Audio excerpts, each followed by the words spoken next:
Hey, what's going on everyone? So today we're going to be taking a look and testing out the KBO K2.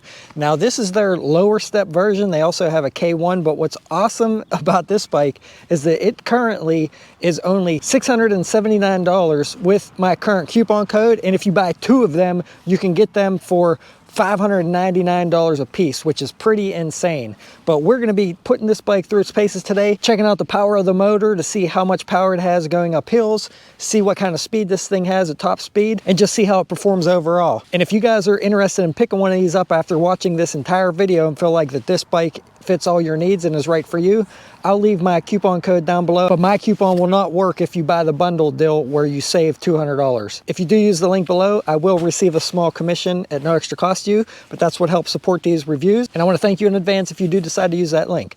But let's get into it. So first and foremost, what you get with this bike, and it's pretty awesome for this price, you get a 10.4 amp hour, 48 volt battery and a 500 watt motor. And not only that, but this bike also has a 7-speed shifter, so you can shift through those gears and help pedal it once you hit higher speeds up around 20 miles per hour. So you can see here on the front, this bike does have a front suspension. However, it's just a cheap one. There's no lockout or no adjustments on it, but it is nice to at least see some kind of suspension on the front there. It's sitting on a pair of 20 by 3.0 inch Chow Yang tires, and it does include these steel fenders. And what I was really impressed with is the bars here that attach these fenders are actually really thick.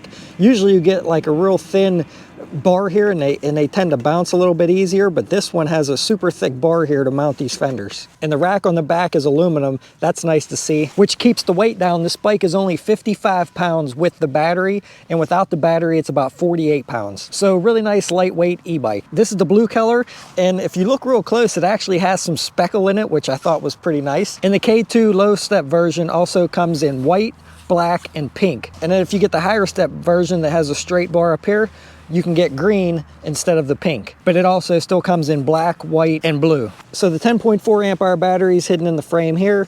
You have a 14 amp controller in the frame back here. And the charge port to charge this battery when it's in the bike is right here. Nice to see. And you do not have to have a key in underneath here to turn your battery on and off. You actually use the key in the end of the battery to lock it in the frame before you close it up. So you don't have to have the key to ride this bike, but just keep in mind that once that battery is in there, anybody can just hop on the bike and take it. It's not like you could take the key out for security. Now the minimum seat height on this bike from the ground up to the top of the seat is 29 inches, and the max payload on this bike is 280 pounds. Up here on the handlebars, you have a set of rubber hand grips. Next to that, your thumb throttle, and then your display here shows everything really nicely. To turn your headlight on, you just push the up button, which turns the light on. And if you hold the down button, that will put it in walk mode if you need to walk up a steep hill. Now there is no tail light on this bike. This is just a reflector. That would have been nice to see.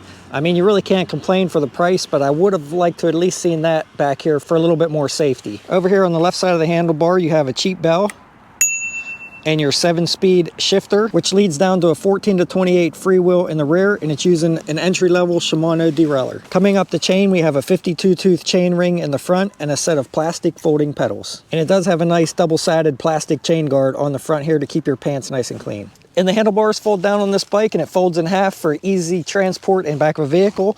Takes up minimal space, and it's also light enough to go on almost any bike rack, especially if you take that battery out. One thing I did notice about size, if you need a little bit shorter of a reach on the bars only go down to here. You could probably cut maybe about an inch or two off the bottom if you needed to get these down in a little bit more.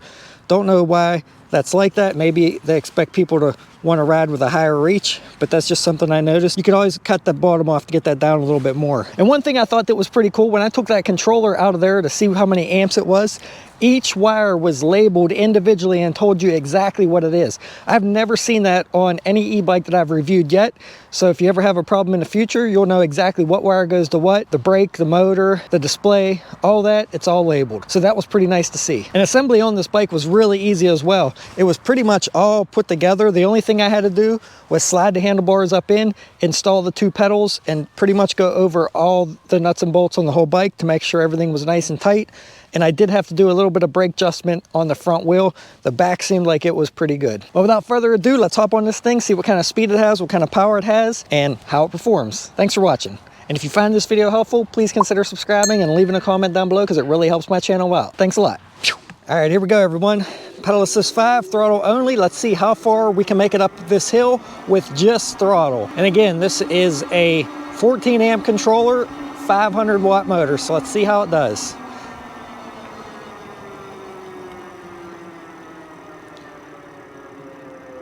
Six,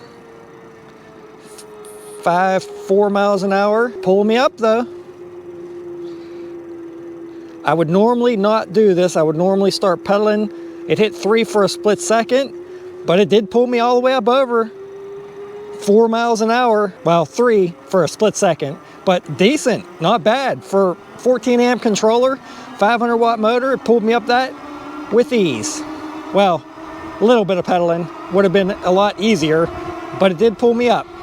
Some other 500 watt bikes would not pull me up that. Even some 750 watt bikes didn't make it up that hill on my hill test video. If you guys want to go back and watch that, coming up that hill, I took 20 some bikes up it, and you'll see all different powers, different places that some bikes made it up, some bikes didn't, but not too bad for this one to make it up, especially for the price point. So we'll see how these brakes work going down this hill here. Mechanical disc brakes. Everything seems nice and quiet so far. This thing is a little bit peppy when you first pull out, so you might want to have 2 hands on the handlebars. So far, nice and quiet. Everything seems good on the brakes. We'll see when we get down here to the bottom if they're smoking.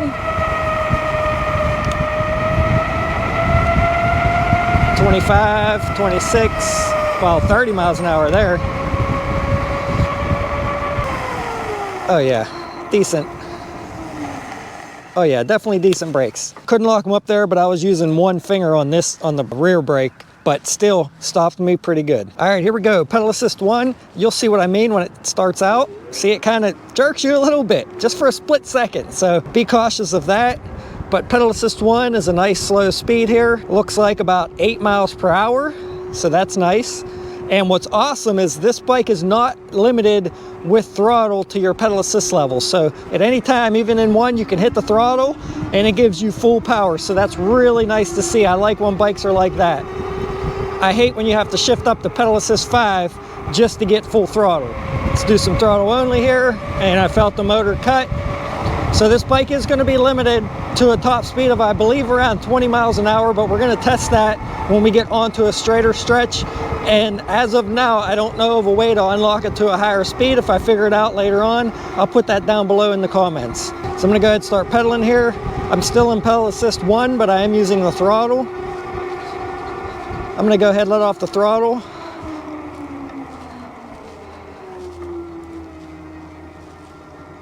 And it dropped back down there to the 7 miles an hour of 1. Bump it up to 2 here. So seems programmed really nice. So far so good. Everything seems to ride really smooth. So far I'm liking this. I don't know if you're going to be able to beat this price. Now one thing about this bike is it does sit up about 2 inches higher on the minimum seat height than the electric light. So if you do decide you want to put a suspension seat post in here, just keep that in mind. It'll be about 2 inches higher than that one. But I fit on it perfect with a Zoom suspension post, and I'll put links down below to that post. Real cheap, real nice upgrade, and the shim that you would need to install it in this bike. So if you do get this and you're interested in getting a suspension post for it, please check out the links down below. Down a long hill here. And the seat is nothing super comfortable. I think it's more or less minimalistic to keep the weight down and to keep the size of everything down. I'd probably put my Cloud 9 on here to make it a little bit more comfortable. One thing you do want to note is if you do need that really minimum seat height, you got to watch putting the Cloud 9 on that has the springs underneath the back, because when it compresses, it will hit that rear rack the way that the rear rack mounts to the bike. But you could get the one that doesn't have the springs and put it in a suspension post and would be just fine. But just something I wanted to mention. So we'll try these brakes out again here at the bottom of this hill, and then we'll go do some max speed runs and see what we can do with both pedal assist and throttle. No squeaks so far. A little bit there. All right, I had to pull them pretty good there to get stopped, but stopped me no problem. So far so good. All right, so this is a slight incline and I'm easily able to maintain 19 to 20 miles an hour. Right now I'm going 20. This is with just pedaling. Overall, guys, I'm pretty impressed with the bike for the price of it. I really don't think you could complain. But we'll be on some level ground down here shortly, right after this bridge here. Should be a nice level stretch. We're gonna do just throttle first. So just throttle here.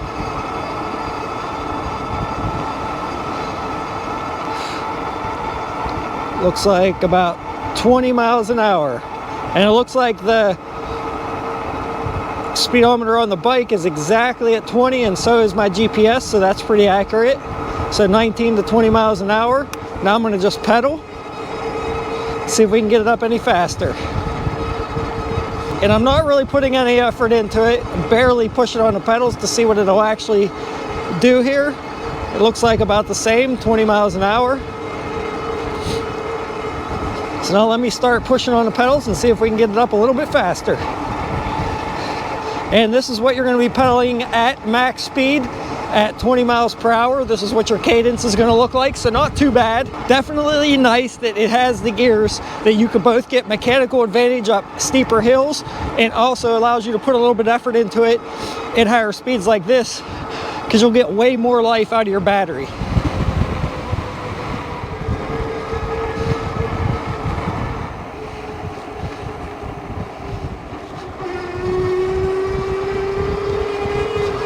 All right, guys, we're gonna hit this hill here and just pedal up it in pedal assist 5 and see what it can do up this hill. This would be like if I was riding normally, not making a video. 15, and I'm putting a little bit of effort into it. 14, not too bad. Back to 15, it's gonna start leveling out up here. So I have a nice little burn going on in my legs, which is nice. Feels like I'm actually getting some decent exercise if I want to. Let's try out the front suspension a little bit. Not too bad. Definitely recommend that suspension seat post, but definitely nice that it has some sort of suspension on the front. And I'm about 175 pounds for context here. This is really hard to do hitting bumps one-handed, guys. Trying to show you what it actually performs like, though. That's the whole goal of these tests, so you know what you're purchasing if you decide you're going to purchase one and you think one's right for you. That's what my tests are all about. That's why I do what I do. So thanks for watching. Hope it's helpful. So far, so good. All right, everyone, so I just stopped to take a quick break. Overall, I think it's been performing excellent. Let me know down below what you think so far, how you think it's been performing. The only two things that I don't like about it so far is, one, no rear tail light or brake light, and two, the seat is a little bit hard. So no big deal. Seat with a new seat post, suspension post, you could probably fix that for around 50 bucks or so. And to be honest, most bikes come with a cheap seat anyway, and normally you're going to be upgrading it anyway. So yeah, it might cost you an extra 30 bucks for a suspension post, but I think it's going to be well worth it in this bike. So overall, I don't feel it did too bad so far. Let me know what you think, but I'm going to hop back on it. We're going to take it up some more hills, do some more testing with it on my way back home. So let's get going. And what's nice is this bike is really nice, light, and maneuverable. All right, let's test out the front suspension some more. Not bad, not bad. And it doesn't really seem like it wants to jerk you once you're moving. It's just when you start from a stop, when you first start out, it kind of wants to throw you just slightly. I'm not sure if those settings can be adjusted or not. I'll have to look into it. It's really not bad. I just noticed it because I'm trying to ride one-handed here. So, for example, if I start when I'm already moving, see, it's nice and gradual. Barely can even feel it. See, very nice and gradual. If you're just moving a little bit, it wants to throw you just slightly. Not too bad though, so you just gotta watch when you first pull out. All right, guys, here we go, up the steepest hill in town. I'm in gear 1, pedal assist 5, and we're gonna see if I can make it to the top here one-handed. Pretty sure I might be able to make it. I am putting some effort into it. looks like 7 miles per hour. So not bad, guys, not bad. All right, here we go, everyone. Last long hill, as always, before I get back towards home. And we're gonna see how this does. I think I'm in gear 4 right now and in pedal assist 5. Looks like my battery voltage under load is down to 47 volts. And that's one thing that's nice, is they do give you a voltage rating on the display of your battery. I love when bikes do that because that's more accurate than actually reading bars or percentage. So far so good. I do feel a slight burn, so definitely getting my exercise up this hill. I'm gonna go downshift a little bit.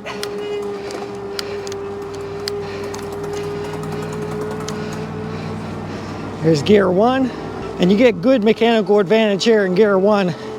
That's what's nice about gears. If you need that extra torque to get you up some of them steeper hills, just gear it down. 10 miles an hour here. Go ahead, shift back up. Back to gear 7.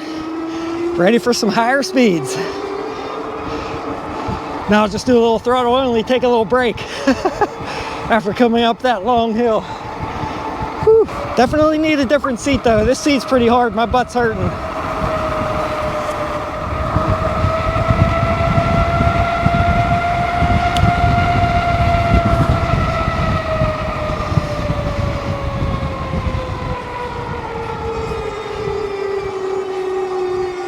And we're almost back to the hill that we started at, so I'm just gonna not stop at the bottom this time, and I'm just gonna pedal like normal, how I would normally ride my rides, and we'll see what kind of speed we can get up at that time. If we can get up it any easier, getting a little run for it.